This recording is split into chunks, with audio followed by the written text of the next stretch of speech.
बबनराव पार्डीकर। मी गेल्या 9 वर्षापासून राष्ट्रवादी काँग्रेस पक्षात काम करत होतो। मला तिकीट मी प्रभाग क्रमांक 5 मधून उमेदवारी अर्ज दाखल भरलेला होता। का झालं का मला नाही का तिकीट दिली नाही। या महेंद्र गुप्तानी 5 लाख रुपयात तिकीट घेतली आहे। सकाळी 6 वाजता माझी मीटिंग झाली, त्याच्यामुळे ते का म्हणे श्रीकांत शिवणकर, अनिल अहिरकर आणखी विशाल खांडेकर हे लोक म्हणत होते का तुझ्याकडे पैसे आहे तर तुला तिकीट देतो। मी 9 वर्षापासून पार्टीमध्ये जगमारी केली का? तिकीट अगर खरीदायचं राहिलं असतं तर मी राष्ट्रवादीमध्ये कशाला काम केलं असतं। ते राष्ट्रवादी पार्टी नाही का 1 नंबरची बैमान पार्टी आहे।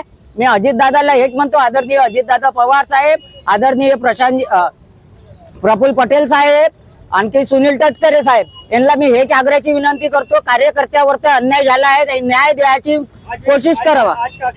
आज मीना चुनाव साथी आपले ते खरेदी करून आणले, झंडे बिल्ले दुपट्टे हे सगळे मीना जाळून टाकले। कांजर चौकामध्ये मीना प्रभाग क्रमांक 5 हे माझ्याच प्रभाग आहे, इथून मी तिकीट मागितली होती।